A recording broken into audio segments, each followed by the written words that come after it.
Good afternoon. Would you like to try a free sample of our double fudge brownie? Oh, sure. That's very good.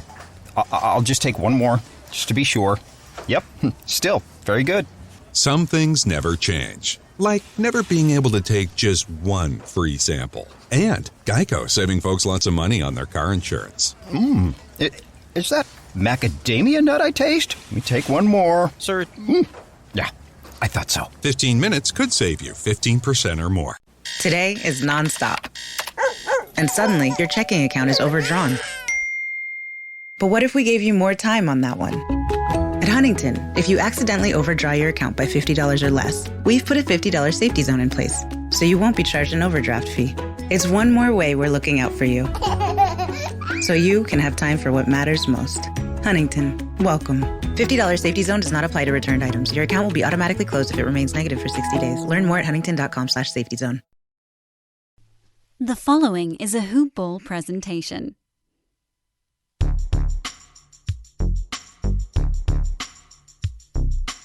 Welcome to the Fantasy NBA Today podcast.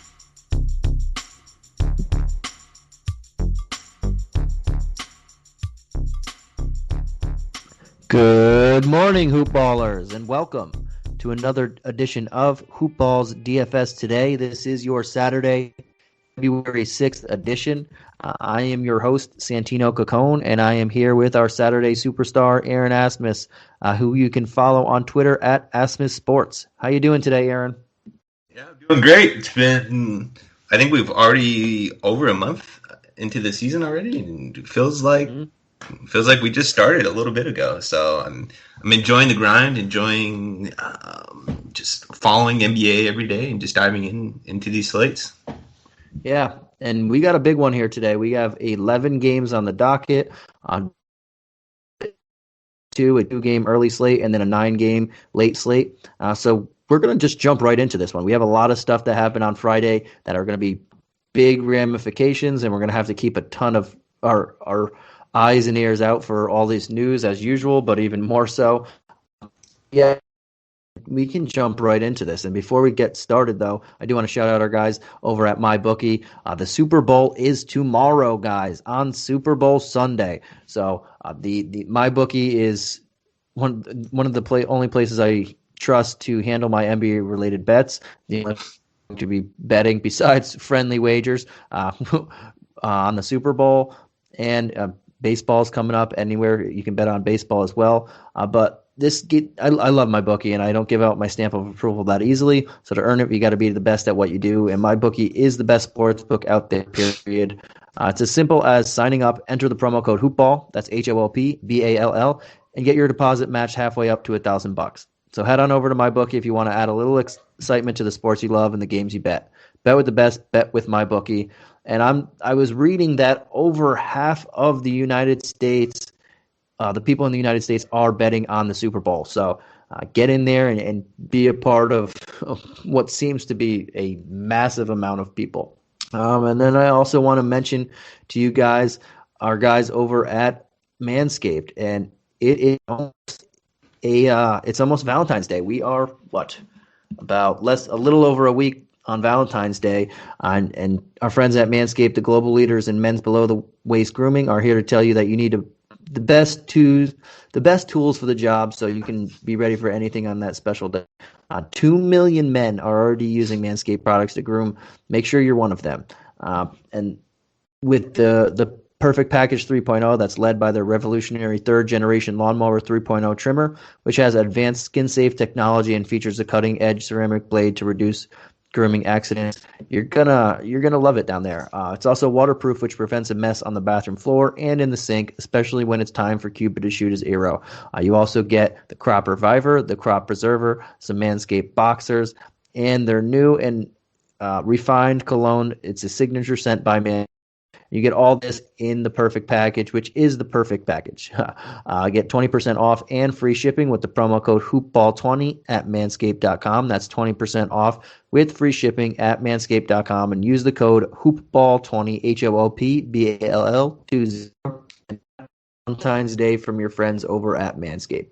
But Aaron, now we're ready to jump right into this slate. We'll start with the quick 2-game slate here, and we'll just we'll just kind of glance over both games. So we have the Portland Trail Blazers at the New York Knicks and the Denver Nuggets at the Sacramento.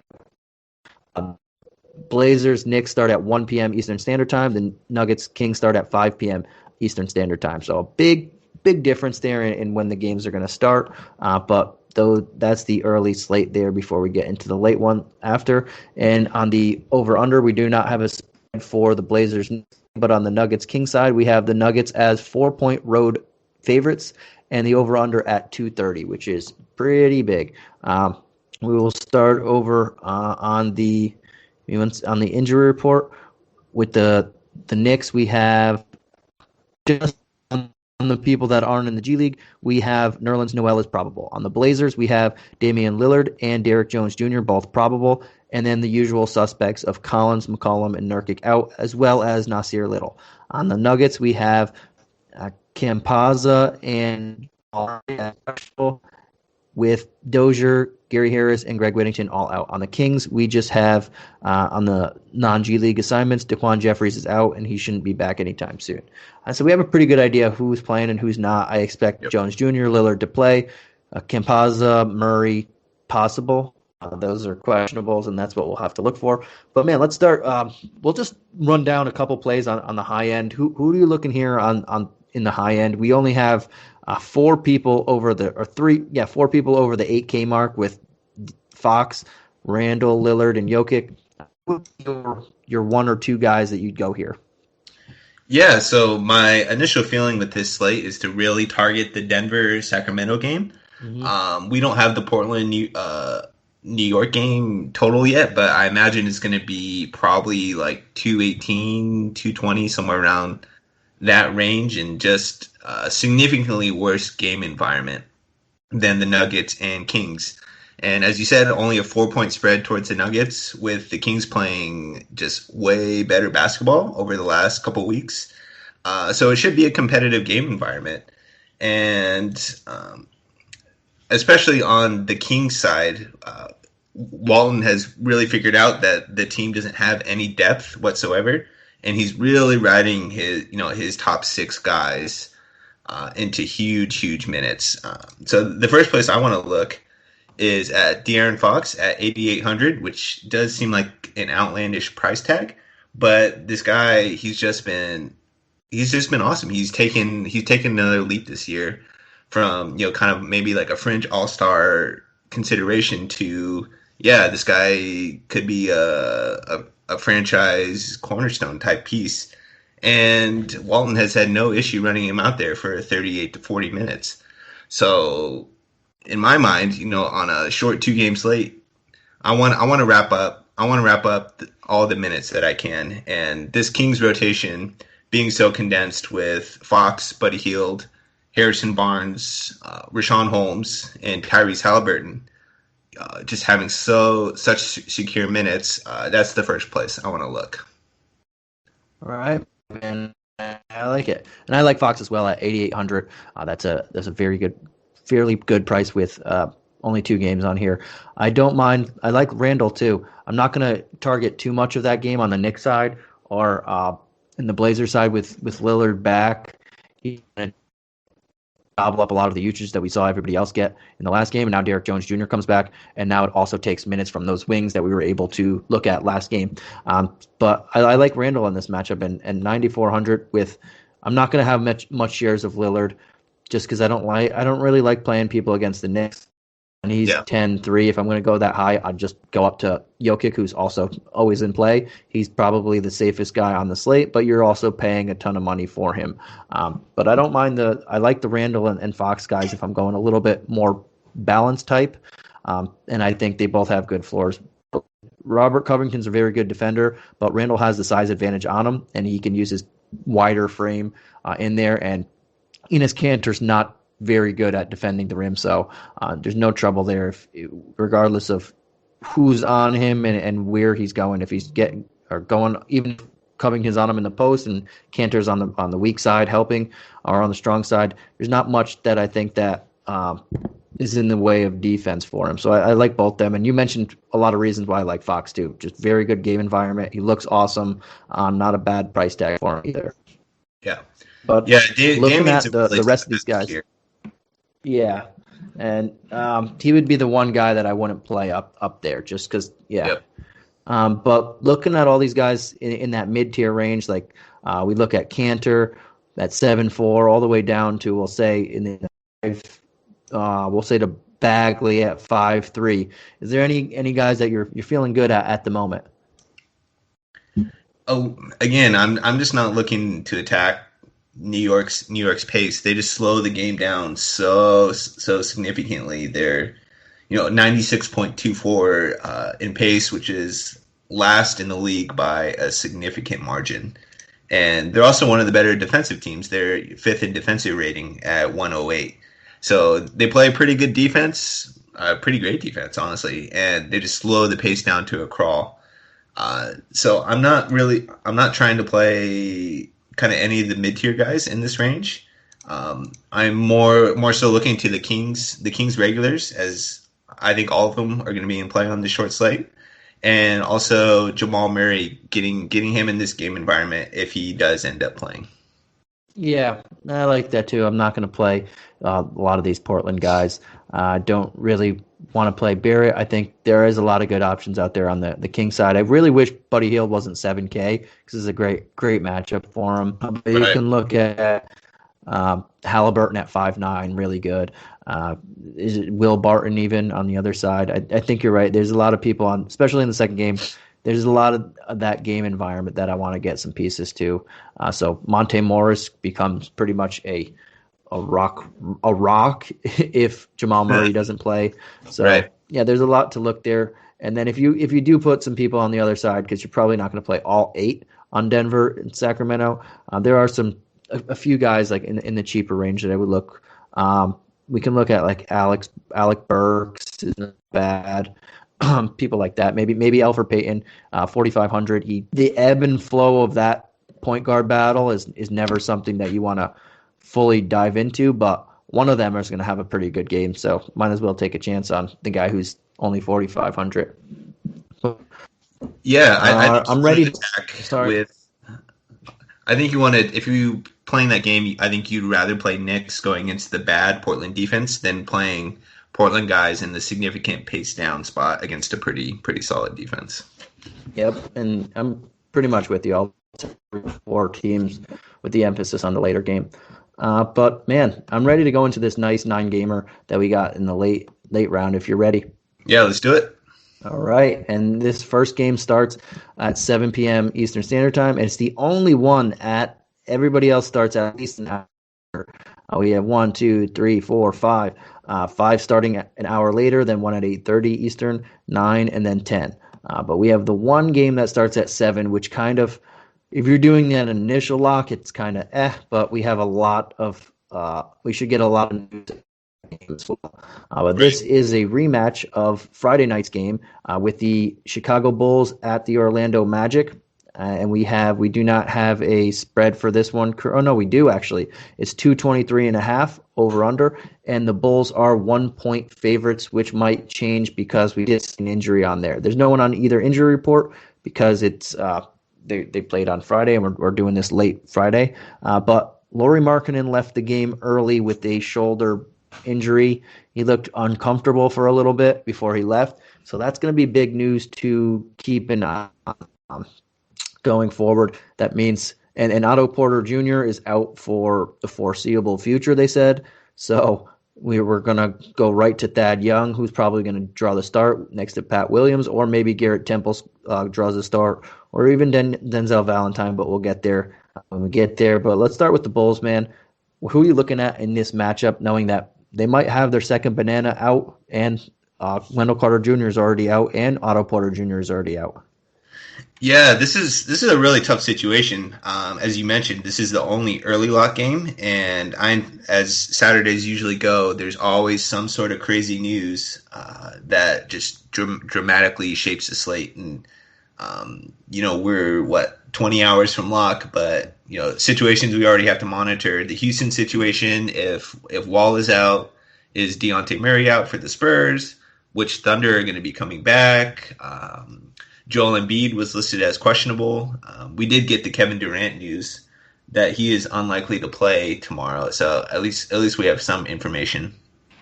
And then there's just always something that pops up later in the day. So again, I think it's a little bit tough to know who to play in this situation because it's a great spot, especially with Lauri Markkanen out. I think you nailed it. You can go to Thad Young. You can potentially go to Daniel Gafford, and all these guys become much better plays. Patrick Williams is going to have to play a ton. Zach LaVine will get a pretty significant usage boost. I'm struggling a little bit there because I want to leave optionality for the later games, but I think there's also some positions we can attack here. I'm not sure. What say you? Yeah, so I'm looking at more of the front court guys. I do like LaVine, and I think he's going to get more shot attempts, and he took 21 the other night, and he took more shot attempts and whatnot this night, and I think it opens up more for him, so I don't mind the 8-6, but there are a lot of very, very good plays on this slate, so I'm probably not going to be spending 8-6 this early, like you said, knowing that things are going to change, and we might get some roughly a little bit more or a little bit less that we feel different about in a better matchup, so I'm not gonna go there too much, but Thad Young should draw the start. Without Markkanen's unlikely to play. No Wendell Carter Jr. He's been playing a ton anyway over Gafford. Gets a start, and then he gets yanked after about 14 minutes. But no Otto Porter Jr. I think that Young is going to start at power forward, and then they're going to shift. And then, I think at 6-6, obviously the price tag's getting up there, but he still has room. The offense is going to run a lot through him. So I like him in this as well. But Garrett Temple, the guys that I was mentioning, Garrett Temple, Pat Williams, Denzel Valentine, all at their respective price tags. They're pretty intriguing to me, like 4K, 4.4, and then 4.8, knowing that I think or at least Temple and Pat Williams are going to play 30 minutes. And I think Denzel Valentine, knowing that most of these wings are hurt, and most of the people that he was battling with for minutes, I think he's going to see around 30 or so too. And at 4K, I think this is a good matchup for him. So that's where I'd be looking in this matchup. I don't want to have two of them, but I'll take a stab at one or different types of one of them in each. And depending on how many lineups I'll play, I'll go where I need to go, where the money works. But I will have some exposure to the other side. Yeah. Go back to Vooch at 8,900, knowing that the interior defense is really not there. Yeah, I mean that's the other side of this game. Locking an hour before basically every other game on this slate. Like, how do you fade Vooch off a 75 burger? In the same matchup against actually probably a better spot with no Lauri Markkanen. It's just him feasting on, Daniel Gafford and Thad Young, who's probably, 30, 40 pounds and 4 or 5 inches shorter than him. And man, this team just doesn't have an answer for him. So it's going to be tough. This is definitely a slate that if you don't have time to be at your computer at lock, I would not recommend playing. I anticipate we're going to be moving a lot of things close to lock. So, I mean, Vooch is an awesome play again, 8,900. So, yeah, I'm a little bit at a loss for words at really what to do here because it's. I think it just ends up being a really tricky build. Yeah. And I agree. Everything starts later. So all this moving and shaking that we get in a normal season is there. And then you add in all the moving and shaking and the craziness of this season. You don't want to always lock in so early. But, I mean, I mentioned the 86 for LaVine this early, but not even watching what Vooch did. It's just the matchup for Vooch is just crazy. At 89, I can lock him in there. It was good last night, and then now it just gets a little bit better. So I like him, and also I like Kem Birch at 4K for the similar reasons of why I like Vooch. Obviously, Vooch is the better player, but this is a back-to-back. Maybe he played 19 minutes in the first one, had 7, 6, 3, a steal, and a block. Maybe he gets to 24 minutes in this one. And again, there's not much interior defense on this team. when Daniel Gafford's not in there and he's barely playing. He probably will have to play a little bit more just out of necessity, but that's a good price tag for a guy that is going against people half his size. But yeah, I'm with you. For the most part, outside of a couple people, I'm going to go to the next game and the games after that. And this next game is Toronto at Atlanta.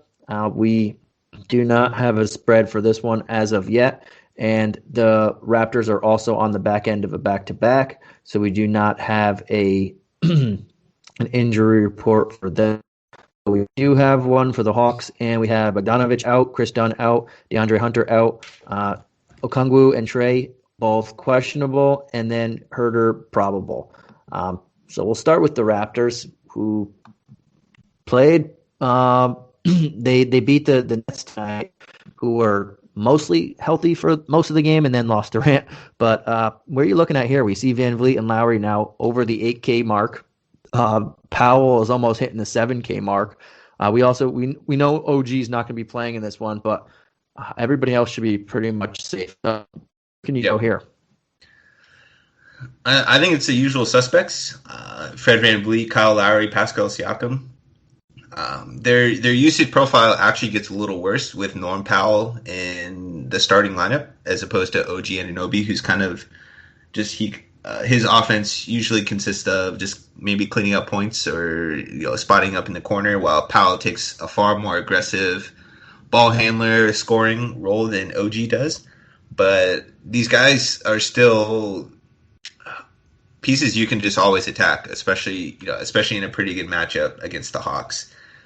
They're never priced to where they actually should be, considering their minutes and usage, and you're getting guaranteed, maybe not guaranteed, but you're getting safety and what you expect from their minutes and their usage workloads. So I think you can go here if you'd like in cash games, but for me, I think there's just slightly better positions we can attack in a few of the games down the line. And for me, I would rather play Vooch in that first game than play any of these Toronto guys. So they're good, not great plays. Yeah, and I'm looking the same. I like the backcourt if Trey doesn't play. I think just Vooch is a lot safer, so I'm going to go there anyway. But if Trey doesn't play, I'm not going to have a ton of exposure to anybody on this team. I just don't know if it's going to stay close. Without Trey, the offense is just doesn't roll. They have pretty solid options, but the offense, he initiates the offense. You're not going to – Capella can't get his own shot. John Collins can, but not fully. And no one else – they need someone who can score and get their own shot and then open it up for other people. So if he doesn't play, I'm not going to touch anybody on Toronto, especially on the back end of a back-to-back. I just don't know. But if he does play, I like the backcourt guys because we know Trey doesn't play much defense. But on the other side of the ball, man, where are you looking? And again, we know that there's some people out. We have an injury report on them. Trey is currently questionable. We should get the news probably after the first game, hopefully before the first game. But where are you going to go here? Yeah, I think you go right back to the guys we played on Thursday. Rajon Rondo is unfortunately priced up to 4,100, but he almost kind of have run worse than he did. He went 0 for 7, did not score a point, but he still scored 19.5 DK points. So that kind of shows you his floor when he's getting that 28 to 30 minutes. That especially when he's this cheap, it's just such a good cash game play. So if Trey were out, I would lean Rondo as probably one of the best, if not the best, value play on the slate. Kevin Huerter, if he's in, he kind of takes on that secondary ball handler playmaker role. So I think he would be a pretty fine option here if he were in. Cam Reddish was relatively popular with everyone out in the last game. Not all that interested. He's priced up to 5,100, and he's just kind of a guy. If he shoots well, he'll put up a pretty good fantasy performance. If not, he's just really reliant on his scoring and then his blocks and steals upside. And even with all of these guys out, he's not the focal point of their offense. So I'd probably pass on Cam Reddish. And then everyone else, again, it's just a little too expensive. I'm not paying $8,500 for Clint Capella. John Collins at $7,400. Pascal Siakam's not a defender. I generally look to attack, and even without OG down in the paint, this Toronto team is still a team I'm a little wary of targeting players against. So I think you go to the backcourt guys, mainly Rondo if Trae Young is out. Yeah, if Trae Young's out, I don't mind looking at Rondo at 4-1. Like you said, the price bump a little. It's not as great as you'd want it, but not terrible. And then I don't mind looking at Herter as well. If Trae Young's out, he takes more ball handling responsibility and whatnot. Didn't have a great game in the last one, and only had one assist in the last one without him. Game started to turn really ugly, just for what seems like a lot recently when you're playing the Jazz. So I don't mind going back to there. He still didn't. He hit value. He didn't exceed it greatly, but he still hit it. So I don't mind looking there. If Trae plays, probably just not going to have much exposure to much of this team. I just think all the price tags are pretty good. And while they can hit value, and there's still the possibility of exceeding it there's some people that I could see, I just don't love the price tags with so many solid options on the slate that we'll continue to get to. Yeah, agreed. Awesome, man. Let's go to game 3, or technically game 5, but we'll be in game 3 in the main slate here. We have another rematch. This is funny. We're getting a few rematches here tonight, but we have the Cavs at the Bucks. I believe actually this tonight the Bucks at the Cavs. We don't have an injury report because they both played on the back end or the first night of a back-to-back. But Kevin Love probably out, but he's getting a lot closer to be playing, so that's something to keep an eye on. And then we have Larry Nance Jr., who didn't play on Friday, but he could play on Saturday. It was back-to-back, so that makes sense. So we'll think about that. Matthew Dellavedova still not playing. So those are the people that we'd be looking at. But let's jump into and we don't have a spread for this one as well. It's a rematch of the same night. But let's jump into the Bucks side of things. Can you go back to, we have Giannis as the second highest player on the slate at 11K. Can you go to him, or can you go to the rest of these guys on this squad? The first game was very close for the first 3 quarters, and then Milwaukee started pulling away in the end there. You can. I'm just not going to go here. It's not a great game environment. Both these teams are pretty good defensively. Giannis is really expensive, and I think there's just better spends later on, and even Vucevic earlier at 8,900, I think is a better spend than Giannis on this slate.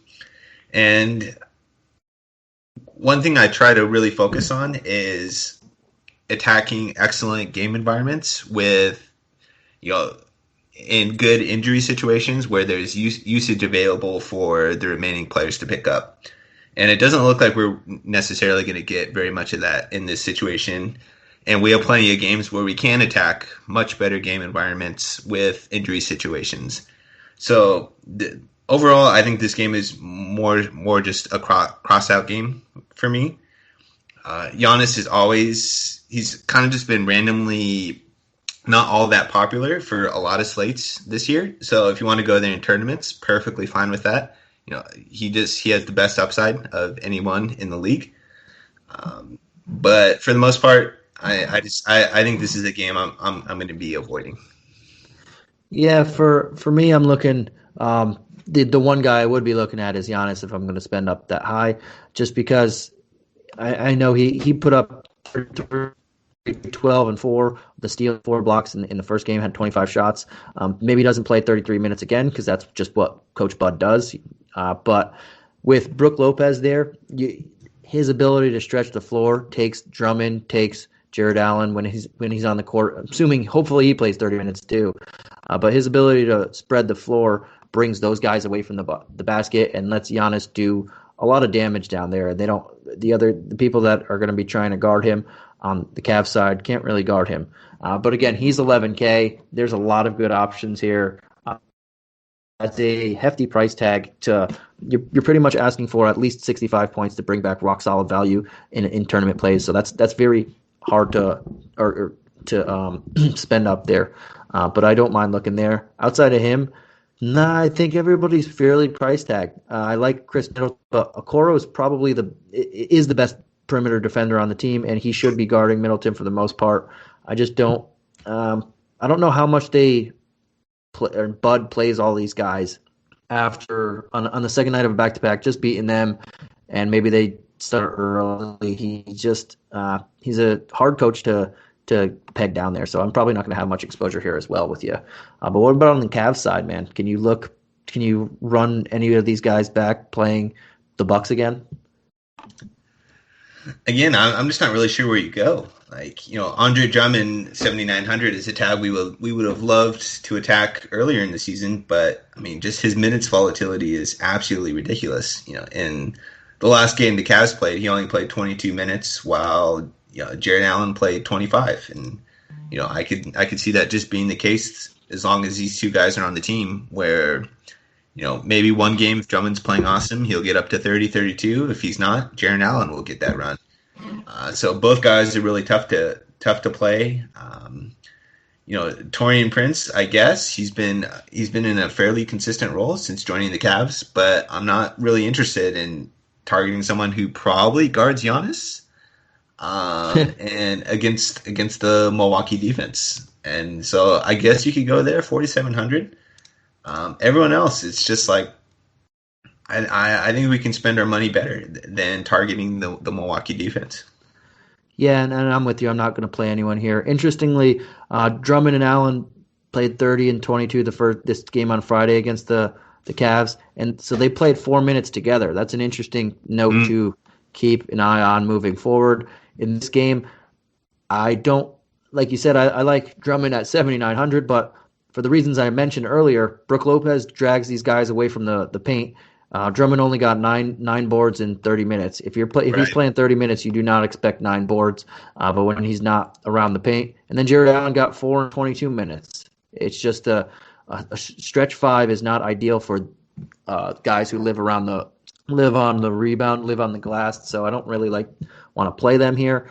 And like you said, I don't want to attack the Bucks defense with the team like this. So I'm going to pass also. I'm pretty much going to pass mostly on this entire game like you. But there is a game, the next one, that we can attack, and this one also starts at 8 p.m. Eastern Standard Time. This is the Spurs against the Rockets. Oh, yeah.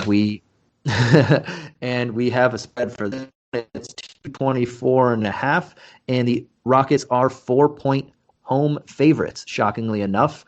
On the injury report, this is going to be a little big, but we have the Spurs. We have Aldridge out. That should be, an older veteran with soreness who wasn't moving well before that and kind of had the hip soreness for a while. I think that's going to be a longer than it is shorter. I think maybe a couple weeks rather than a couple days. That's just speculation.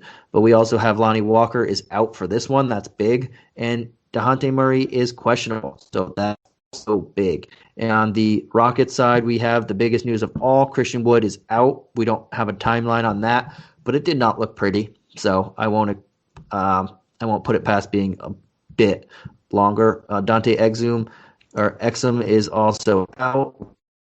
David Nwaba and John Wall questionable.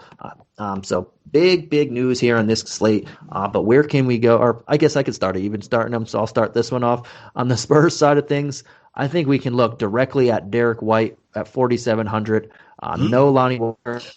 He should be in the starting lineup at 4,700. I think that's pretty easy. He can get value, especially if Murray doesn't play. Then not only is he going to start at shooting guard, but now he's going to start at point guard. And at 4,700, I can definitely get behind that. On top of him, depending on if Murray plays or not, I don't mind looking at Murray, but I think DeMar DeRozan at 7,200 is a very fairly good price tag here. He has very good ability, and if Murray doesn't play, he just takes on extra added responsibility as a shot or as a ball handler and a facilitator. So I like both of them. I like Pirtle's a guy I like, but at 5,800, you think about I know he got 40 points last game, but I think about 32 or so, 33 is where I would be expecting. And that's still value, but it's not a ton of value. So if you're in the 5'8 range and you're looking for a center and you just want a guy who can get you value, I like it. But if you're looking for an upside with that guy, Pirtle is not there at this price tag. He jumped up a ton since the last game, and rightfully so, but he's not there. Don't mind Keldon Johnson in this one, but PJ Tucker is one of the few guys that he just guards the old he gets. So I think that the two guys that I'm really looking at are DeRozan and White, and Murray's availability is very big and very key on this team. Yeah, I think you said it. They're missing two really significant rotation players, and kind of as I was talking about earlier, these are the exact spots I want to attack. The first guy who stands out, DeMar DeRozan at 7,200, who for some reason is 7,200, which is still way too cheap for even if everyone was healthy in this spot. So I think he clocks in at a pretty as a core rotation, as a core cash game play for me. And just to give you a little bit about his rates, with Walker and Aldridge off the floor this season, he's up to a 29.5% usage rate and 1.34 fantasy points per minute, which is absolutely outstanding. Derek White, as you said, they haven't really ramped up his minutes yet. He's kind of been hanging around like 21 to 25 minutes, but this will also be his fifth game back, coming back from injury. So especially now that they need the minutes and potentially Dejounte Murray is out of this game, I could easily see 30 to 32 minutes in this one, which is just a great price tag for a guy you can plug in at shooting guard, which is always a difficult position to fill, and for 4,700. So I think he'll be a pretty key value regardless on this slate. And if Dejounte Murray is in, he's finally back up to where he should be around price tag wise, 6,800. But he also sees a really significant boost with Aldridge and Lonnie Walker off the floor. So I'm fine just kind of stacking this game up, getting all these ball handlers. And in the okay spot, the Houston defense has been really good this season, but you couldn't ask for a better usage context on this slate. Yeah, and I'm with you, man. But on this Rocket side, I'll start things off. No Christian Wood, DeMarcus Cousins, 6,300. Just mentioned Purple. Why not just go to DeMarcus Cousins, 500 more? We know the upside is a lot bigger. He looks pretty when he's playing in a ton of minutes. Last time Wood was out for a little bit, he was getting a ton of minutes, and he looked good. Even in the game when he shot like poop, he still had a ton of rebounds, and he still dished out a very good amount of assists. So I think it was 15 rebounds, 7 assists, and he still got a couple blocks and whatnot. So even when he shot 2 of 16, he was still bringing you back over 36 fantasy points, which hits value here. So I think Cousins is one of the better plays on the slate. So I'm just going there. And then depending on the availability of John Wall, Victor Oladipo at 82 looks a little bit better and even better. Both teams play a little bit fast. The Spurs are playing a lot faster, especially without Aldridge, who kind of been slogging around up and down the court. They're going to play a little bit faster, so he's a guy we can look at. Oladipo, who continues to play on, play off. Same with Wall, but Wall's availability is going to be there. If both don't play, or if both do play, they can both bring back value, yes, but I just think, as we've been mentioning, there's so many other guys that I feel more confident in at that price tag to bring me a bigger upside or have more chances to reach their upside than them two if they're both playing. So I'm probably going to not have too many shares of them if Wall does play. If Wall doesn't play, also we can look at Gordon and if you want to go cheaper, Daniel House, Jayshawn Tate. Not too much on Jayshawn Tate and House, but Gordon more specifically at 58. Don't mind it. So there's a few guys that I'll look here to stack against the other. I think Cousins is the one guy that is definite in my lineup. Yeah, I don't have much to add there. I think you nailed it. Play DeMarcus Cousins tomorrow. He's 6,300. But if you're playing cash games, just play him. The guy's upside and usage when you can expect 28 to 32 minutes is just absolutely absurd.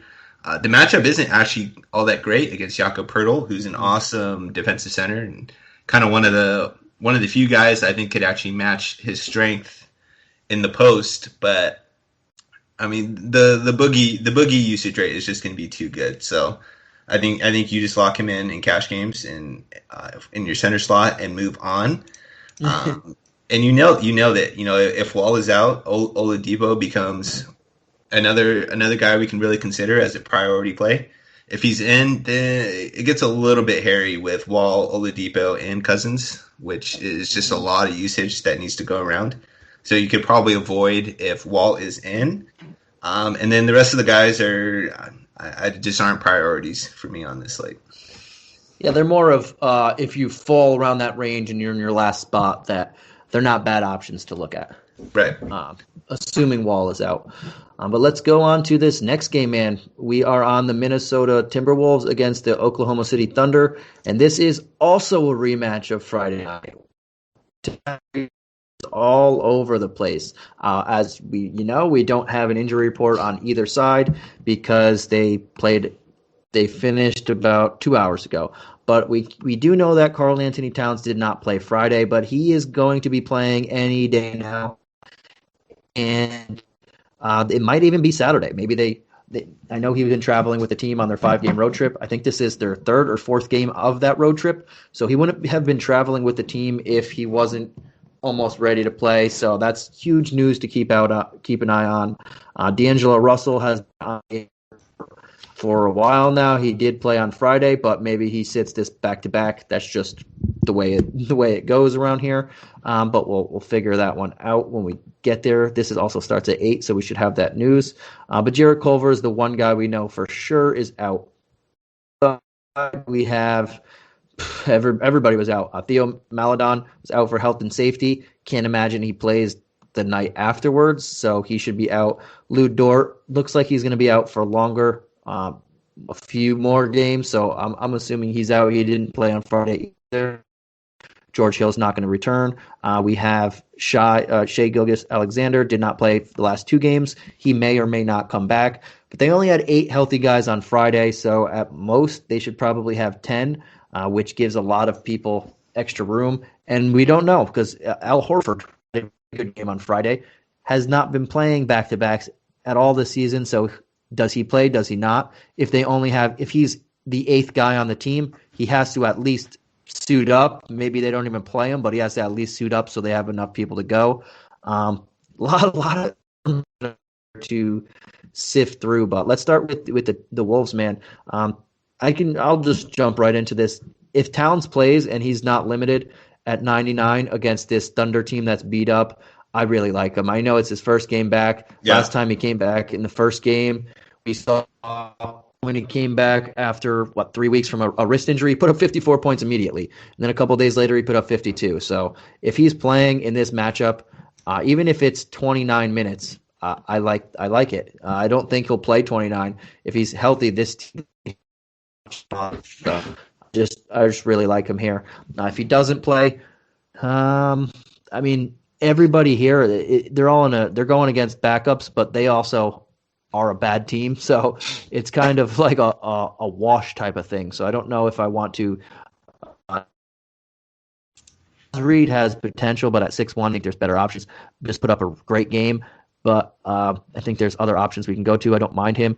But if Russell doesn't play, I'll look more towards Beasley. But if Russell plays, I think they're both gonna get their shots. They have the opportunity, but I'm not fully sold on either of them. I'd rather go to Russell because he gets more assists. But yeah, it depends on the injury report because I don't have too much interest on all of these guys if they're fully healthy outside of Towns. Yeah, I think I mostly agree. I think D'Angelo Russell at 7,200 is another play I do want to attack. I ended up playing him tonight, and it was so incredibly frustrating in the first half. He was just in foul trouble the entire time and only put up 12 DK points. But then he ends up finishing with 37. So it's just kind of D'Angelo Russell in a nutshell. But the guy, especially when Towns is out, he just commands such a big role in this offense. He's maintained a 30.3% usage rate and 1.13 fantasy points per minute in over 322 minutes without Towns this season. So the offense just runs through him. It's just a matter of the dude needs to stay on the floor for 32 to 34 minutes to really, really exceed value.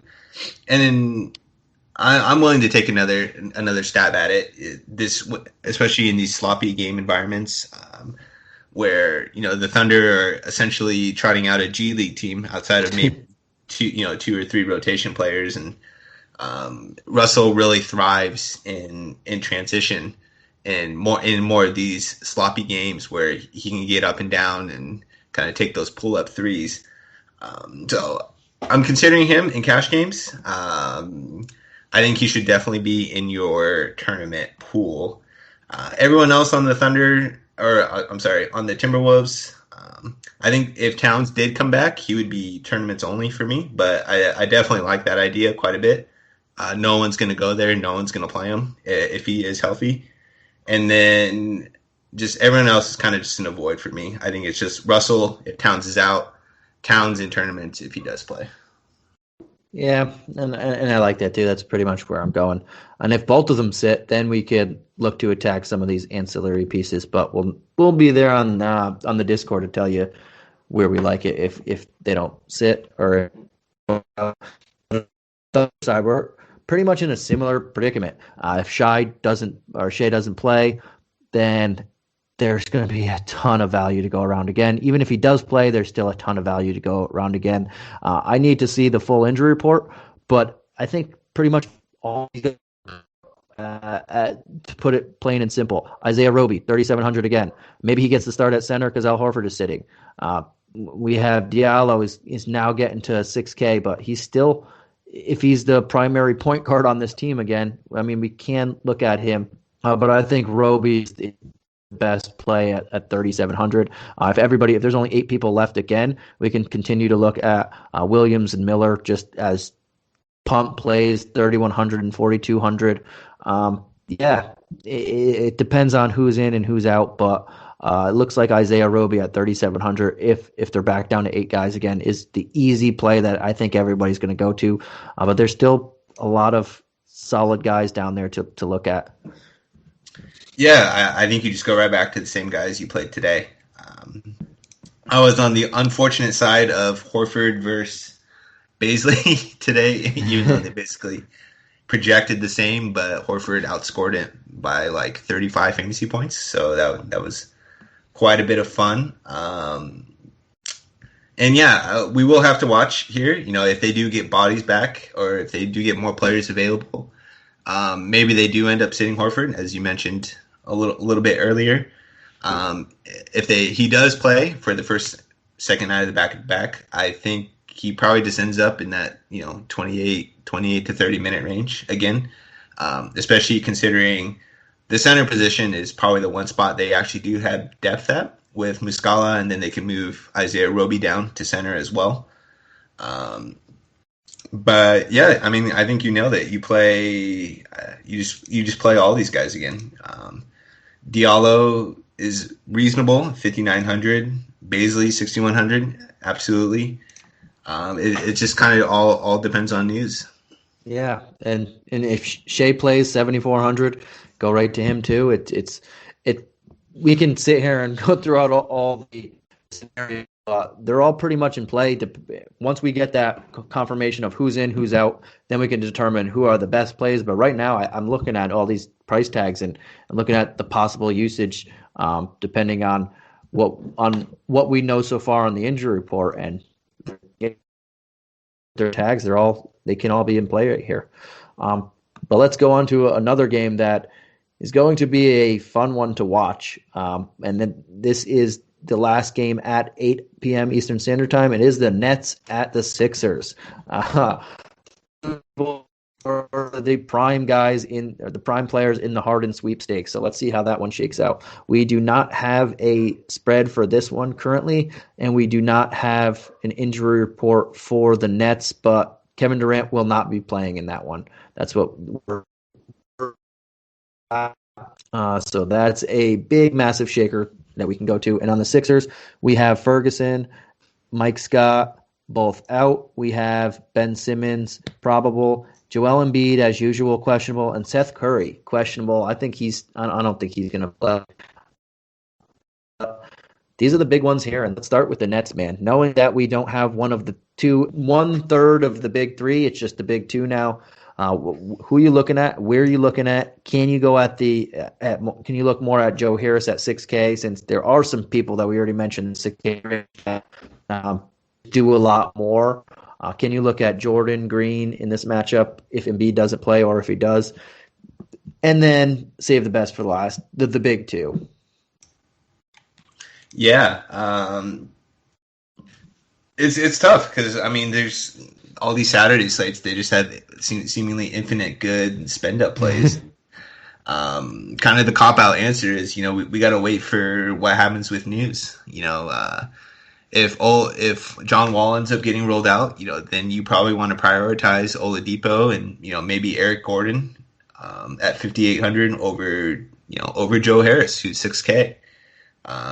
If it really, honestly, I think that would be my response at this point. It's no secret that these guys just become some of the best expensive spends when one of them is sitting. I think my initial lean would be to play Kyrie at 9,400 just for the little bit of savings over Harden at 10.7.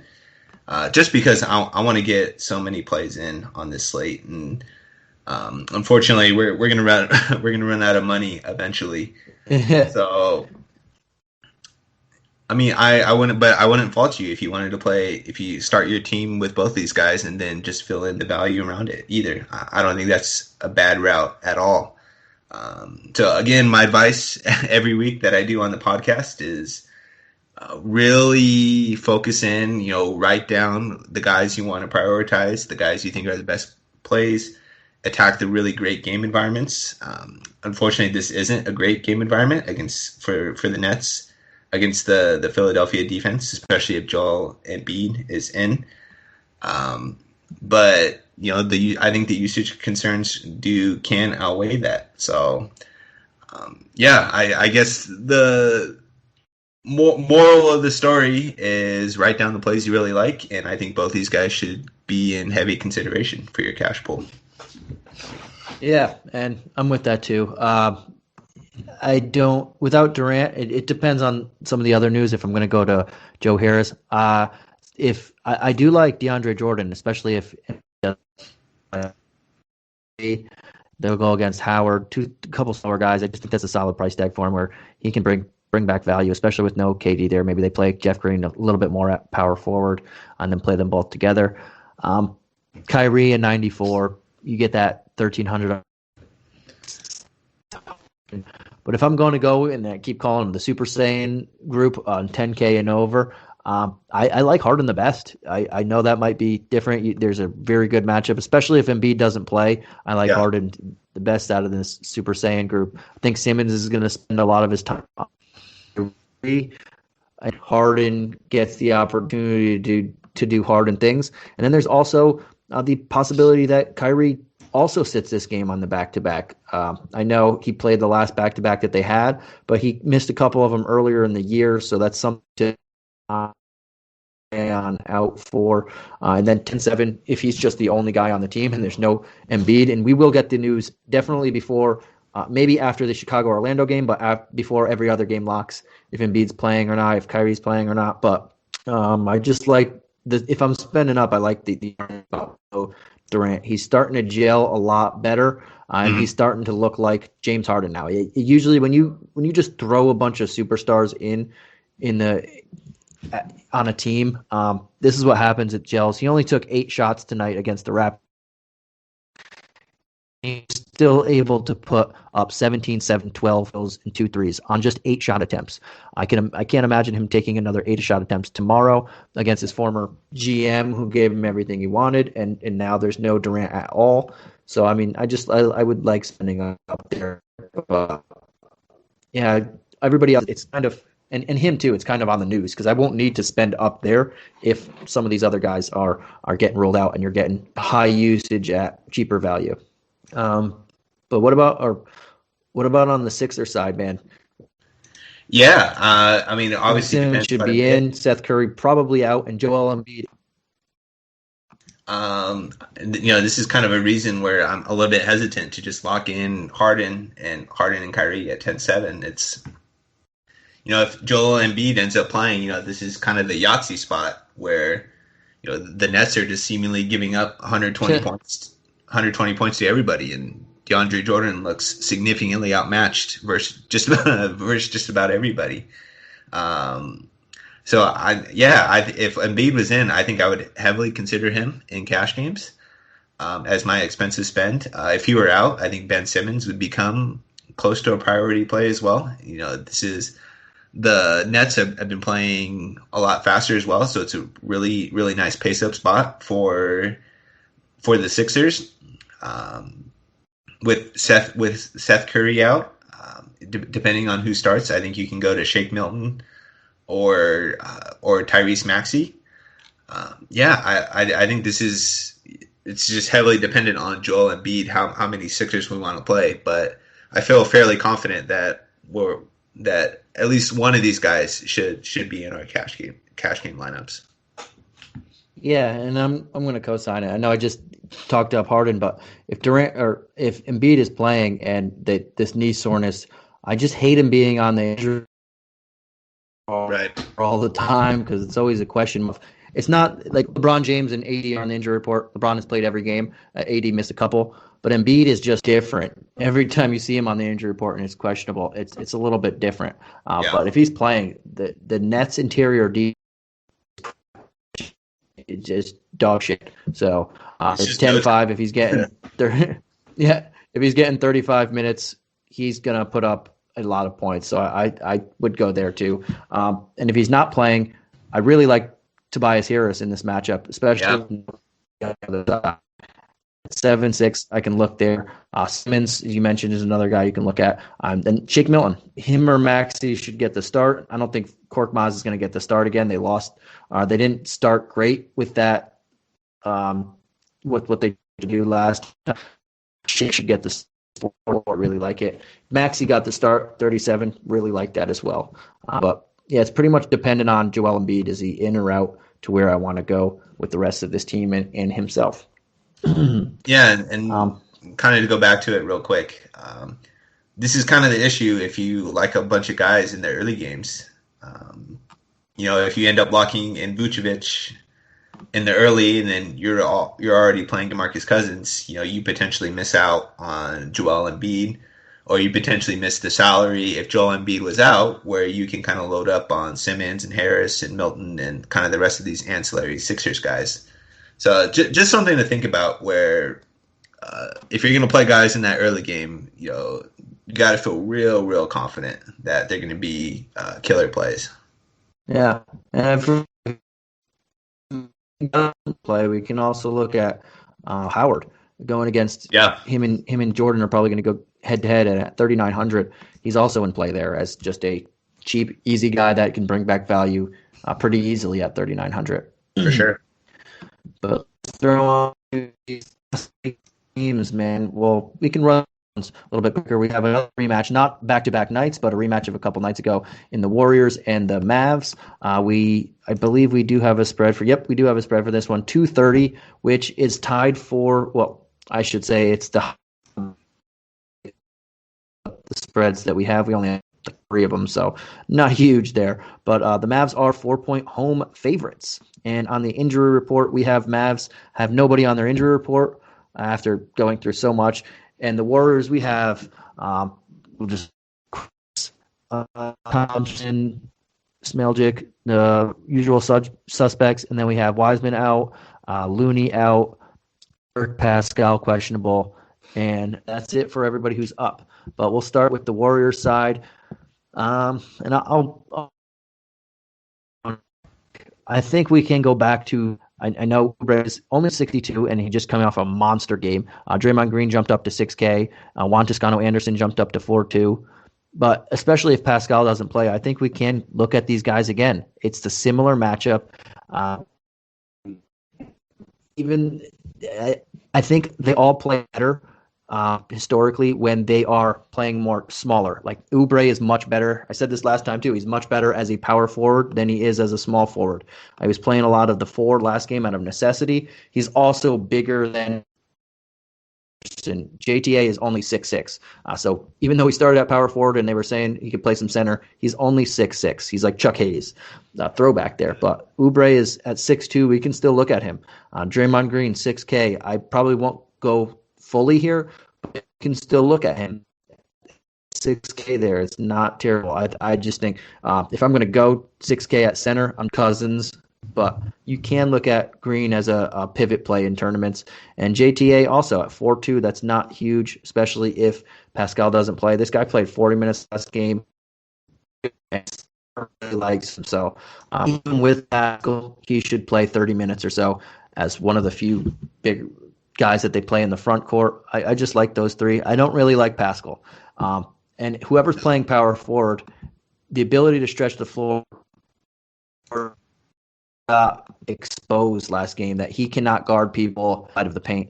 He just looked flat. He didn't look like he had any burst. He couldn't move laterally. So I think we can attack these guys again.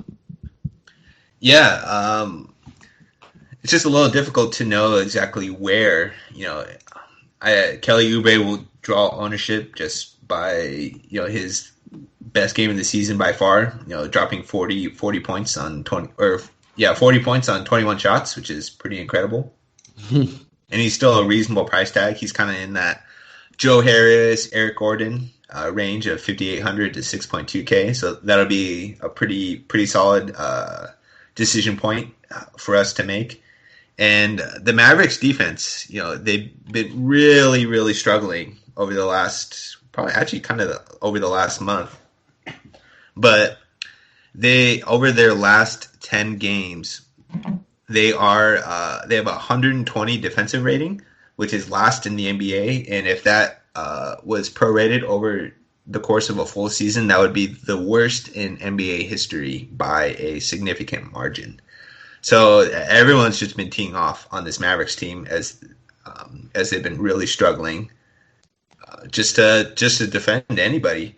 So it's an excellent matchup. I think you can go back to Juan Toscano Anderson at 4,200 if Pascal is out. If Pascal is in, I think both spots are probably in a void. And then the rest of these guys, I want to play him because it's an amazing spot. It's one of the highest totals of the slate, and the Warriors are shorthanded with a lot of their big men still likely to be out. So I'm strongly considering Oubre, Draymond Green again. Steph Curry it's tough. Like, do you attack Kyrie Irving at 9,400 in a really difficult spot, or pay an extra 300 for Steph in an amazing spot against the Dallas defense? So that's an interesting decision point. I think you can go all these guys as well. The four main key cogs, and then Toscano Anderson if Pascal is out. Mm-hmm. Yeah, and on the flip side, on the Mavs side, I wanted to play Luka, an angry Luka coming back after them losing. People are getting down on him. At 11-1, though, I don't fully know. It's just there's so much value out here. I don't know if I want to go that high. I think there's people in that Philly Brooklyn game for a couple of less $100 that we can go to and feel comfortable with as well. Porzingis, again, he has the offensive advantage, but he can't play power forward in this matchup. If he's playing against an agile four, he just didn't look good. I don't know. I know he's saying he's healthy, looks good. there. He could not move side to side. He could not shuffle his feet. It looked bad. And I hope Dallas goes big or small in this game and puts Porzingis at the 5. It's a matchup nightmare for him on the defensive end if he did what he looked like last. And if they do go and put Finney at the 4, and then like Josh Richardson at the 3, or Tim Hardaway Jr., and then when one of them are out, you play a lot more Brunson. That's a guy I would look at as Brunson if they go smaller. At 45, he's one of the few guys that can get his own shot, and he looks good doing it. So I don't mind there. If they really do to go in smaller, James Johnson could be a guy. He can play defense all over. So at 34, I would look at him. But I'm not. This is a pretty solid matchup, but I'm not. The only guy I really want to play if they go smaller is Brunson. I just don't. The way that they've been looking lately, they haven't gelled together, and the ancillary pieces, you don't know where it's coming from in a given night. And now that they're all healthy, it looks like they need a couple games to gel together. So I'm not going to really go here too much, despite the game total, which is. This year has reminded us of the importance of saving for the unexpected. And as a bank, our job is to make that a little easier for everyone. That's why at Huntington, we're so proud to introduce Money Scout. It analyzes your checking account to find money that's not being used and moves it to your savings automatically. It's that simple, so you can always be saving, even now. Learn more and enroll at huntington.com/moneyscout. Huntington, welcome. Money Scout is subject to eligibility, terms and conditions, and other account agreements. Member FDIC. The wake up early, do a little studying, take the dog out, finish that audiobook until the very end. Finish that workout, then stop by McDonald's for breakfast and somehow manage to do it all before that 10 a.m. meeting meal. There's a meal for every morning at McDonald's. Mix and match a sausage McMuffin, sausage biscuit, sausage burrito, or any size premium roast coffee. Any two for $2. Price and participation may vary. Cannot be combined with any other offer or combo meal. Single item at regular price.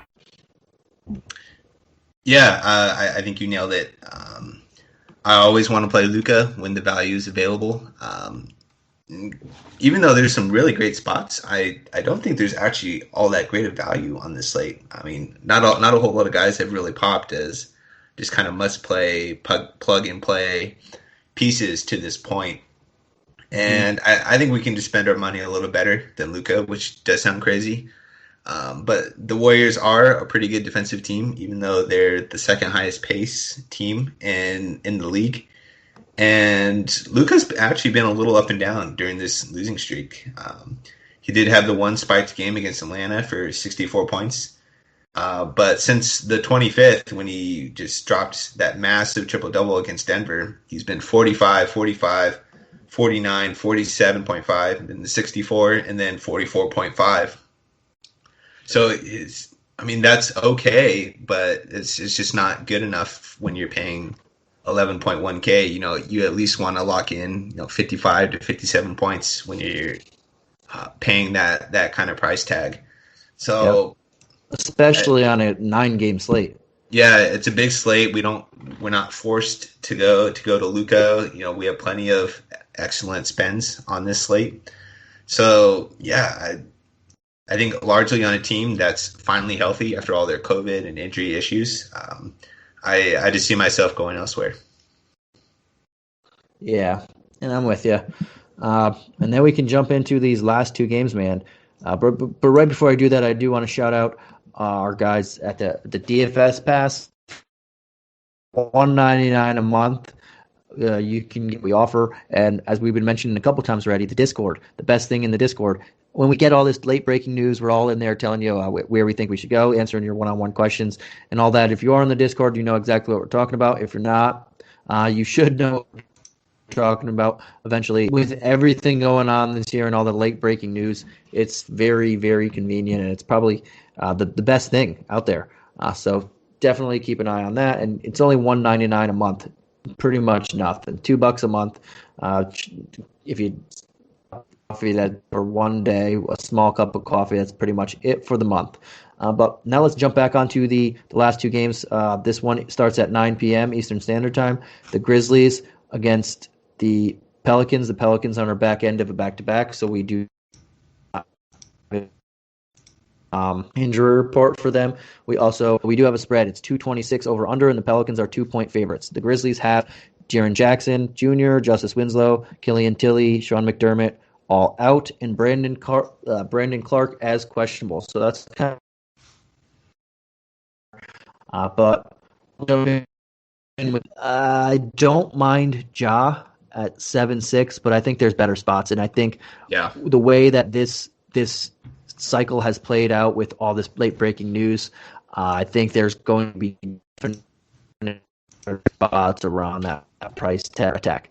And then with Jonas Valanciunas and Grayson Allen back, if you were paying attention, I didn't mention them on the injury report because they are back. But with their return, it puts a damper on the rest of these guys that we've been able to play. So he's under 5K. I mean, we're not going to. D'Anthony Melton now, Bane, Conchar, like people that I've liked, like Bane and Melton specifically. Grayson Allen coming back, even if he's not fully ramped up, but they took about an extra week to ramp him up. So but even if he's only playing minutes from these guys that they need to be valuable. So I'm honestly not playing many of these people at all. And then I look on the other side of the ball, and I see New Orleans. These are two slower paced teams that back anybody in the Grizzlies. You nailed it. The John Morant, if this were in the bubble or last year at 7,600, this is a price tag we would be jumping all over. And I've tried to play him a couple times since the Grizzlies restarted about 4 games ago, and they've been involved in some blowouts, which is definitely hurt his minutes upside. But even in games they've been relatively competitive, he still is not getting the 37, 38 minutes that he was getting in the bubble. So for me, he's a guy I want to wait and see on. I want to see him get back to 35 plus minutes and controlling the offense and kind of just continuing what he showed us in the bubble. And especially in this spot where both teams, as you said, both teams are slower in pace, and there's a lot of plays around this 7,600 price tag. I think he's a guy you just avoid for now. The rest of the guys, especially with Jonas Valanciunas coming back, I'm just not all that interested in. They're just a little too expensive, getting priced up in the games that Jonas missed. The Grizzlies, just when they're all healthy, are just not a team I generally like to attack. They're pretty spread out in their usage. They do end up playing quite a few guys in their rotation. Just an avoid spot for me. And I'll start off with the Pelicans real quick because mine is going to be pretty fast. I'm not interested in anyone on this team. Second night of a back-to-back. Their rotation guys are finally getting a little priced up from where they were a week ago, and just not a great game environment. It's just not things I look for when in DFS plays. There's no injury situations to take advantage of. It's a slower paced game. It's one of the lower total games on the slate. I think we can do better than investing in these guys for this slate. Yep, and I think they're all priced up now. Zion's in the 8-4 range. The only person I'm looking at on this team as more of a pivot play, because there are a ton of options that we mentioned kind of in the 6K range, is Lonzo. I think he can still bring back value there at 6K on the dot. So I'll be looking at him a little bit, but I'm not going to be overexposed to him. And the rest of these guys, I'm just like you said, I think I can make this one just as quick. I think they're all priced evenly. Don't like the matchup too much. Second night of a back-to-back. I think there's better spots out there that we know of already. And I think we can jump right onto this last game, man. And the Detroit Pistons match of about a week and a half ago or so, where the Pistons won at home, surprisingly. But we do not have any injury report on the Pistons. They are also on the second night of a back-to-back. But we can say that Derrick Rose probably should be back for this one. He rested on Friday, so he should be back on Saturday. And vice versa for Blake Griffin. He played on Friday. I'm assuming he's going to sit on Saturday. And then we have Wayne Ellington, who was ruled out on Friday for a calf issue. might be ruled out again. This one that looks pretty promising for him to miss this game, unless someone else gets injured. While we're recording this right now, they are later in the game, so we don't have a full idea on what happened. But on the Lakers side, we have the usual suspects. Costas is out, Dudley is out, and Dave and LeBron are probable, as they can't go a day without listing them, whether they're probable. Yeah. They might even put just in on the injury report next time. Playing, but we have to put them here. But let's go to the we don't have a spread for this one as well, but let's go to the Pistons side of the ball, man. They beat them last time. Do you think the Lakers come out and just say, not again, and just punch them straight in the mouth? Or do you think the Pistons can play pretty well again? No, I don't. I don't think so. I didn't see a spread out for this game yet, but it's going to be one of the larger spreads, especially with Davis and James. Actually, not on the injury report for once, which is crazy. I'm just never. Again, I'm gonna keep saying it until I'm blue in the face. I want game environment. I want injury situations to take advantage of. And the Lakers have been the best defense in basketball by a significant margin. They play at one of the slowest paces in the league. All the Pistons are relatively healthy. Maybe we get someone ruled out randomly late, but all their key guys look to be back. Blake Griffin, Derrick Rose, Grant, Plumlee, Wright. So, there's just no reason to go here. Yeah. These guys, either there's ability for a big blowout, garbage time points where they can all get, but who gets those minutes is a different question. Grant probably gets 30 minutes or so, but he's still priced over 7K, and he's come down back on crashing down back to get the words out. He's crashed back down to earth. At 7-1, if he's still playing 35 minutes in a blowout, he can bring back value. But there's just so many safer guys earlier in the slate that we've been talking about that we don't need to go here. And again, we don't really need to go to any of these guys unless a lot of them miss. So I just think the Lakers are at home in this rematch, and they got surprisingly beat by double digits against the Pistons the first time they played. I think they're going to just, like as I said, do they keep it competitive or punch them in the mouth? I think they mouth and punched in the mouth and then punched in the mouth again. I don't feel comfortable going with any of the Pistons here. How about the Lakers side, man? Can you play LeBron confidently, thinking he's going to play 30 plus minutes, or AD or any of these other guys in this one? I guess. I mean, the issue here is he's all the way up to 10.3K when on the 25th against Cleveland, we were able to get him for 9.3K. So he's not even all that great of a value anymore.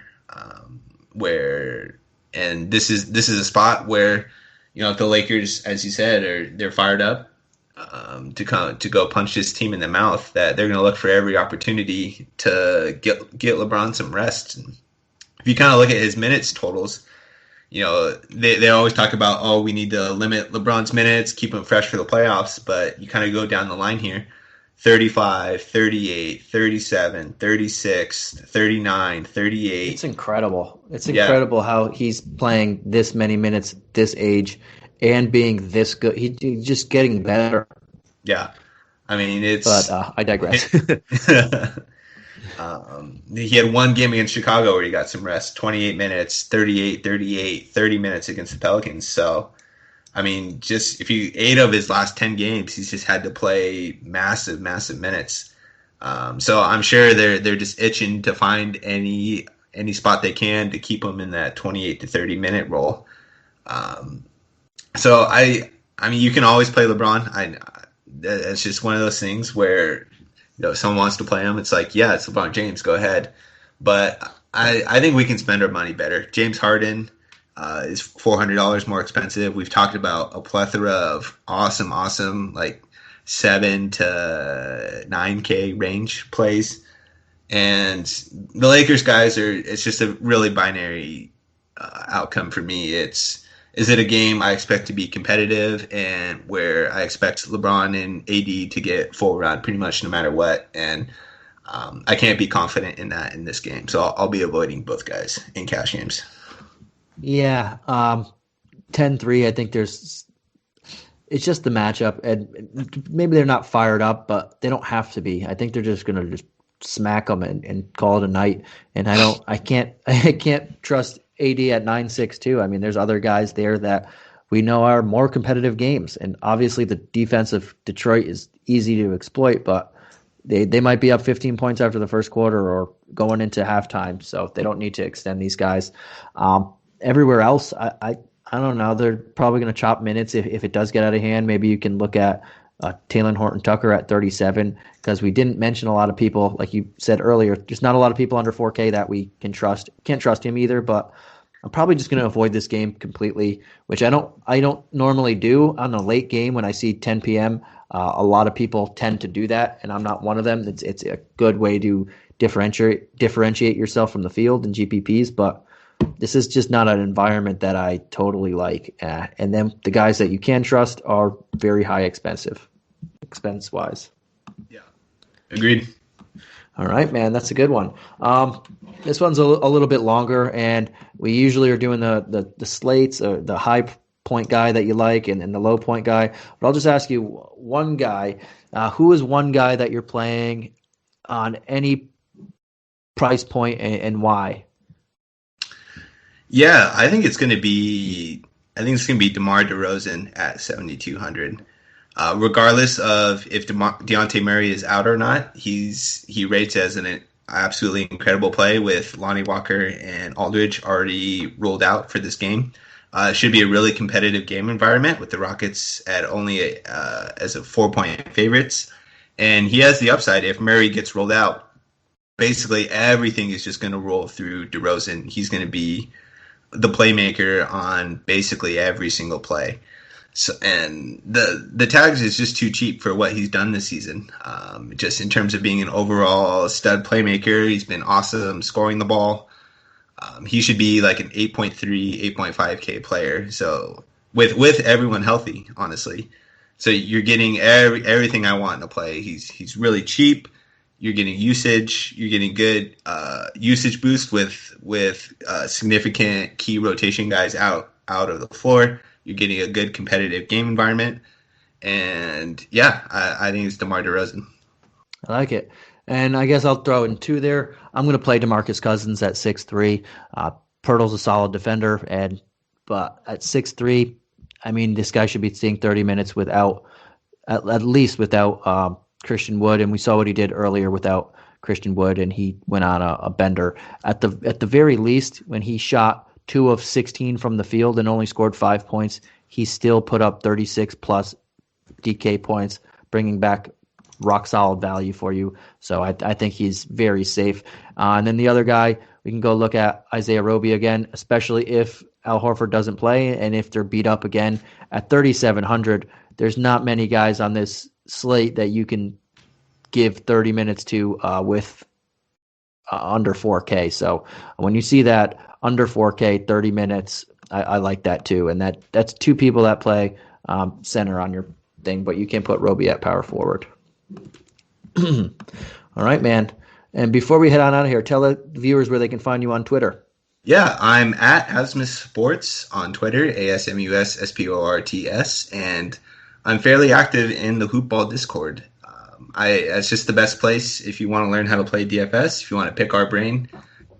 We have a couple, we're getting regulars, which is pretty cool. Just regulars who are in the chat every day talking about their teams and different situations. And if you're short on time or if you don't have the ability to keep up on news, if you just follow the Discord, you should have a pretty good idea of the key information that you need right up to lock. So please join us on the Discord. And you said it perfectly, Aaron, and I think we could end it right on that. Follow us on the Discord and get our up-to-date stuff. This was a longer one than we had 11 games here, so it took a little bit longer, but I think we got through it pretty well. And we have plays out there we like right now, and then obviously things are going to change and more value will probably open up.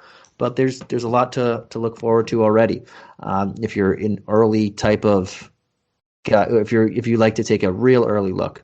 But yeah, check us out again tomorrow. I believe Mike should be returning tomorrow. Awesome, and we get the talented Mike leading us through the promised land, and he'll be on with Chuck tomorrow night. So you're going to want to listen to that one as well. And we will catch you guys again next week. So on behalf of myself, Aaron, and the rest of the team, have a good night or have a good day, and good luck today, guys.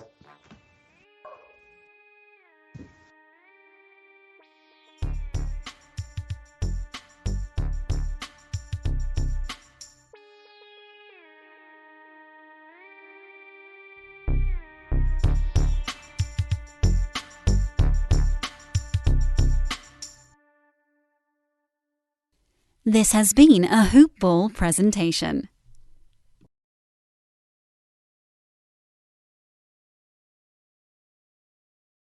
"15 minutes could save you 15% or more." Is that Shakespeare? Nope, it's Geico. Yeah, that's Shakespeare from one of his unpublished works. Oh, it be not for awakening. Nay, giveth thou the berries. For 15 minutes could save you 15% or more. No, it's from Geico, because they help save people money. Well, I hate to break it to you, but Geico got it from Shakespeare. Geico. 15 minutes could save you 15% or more.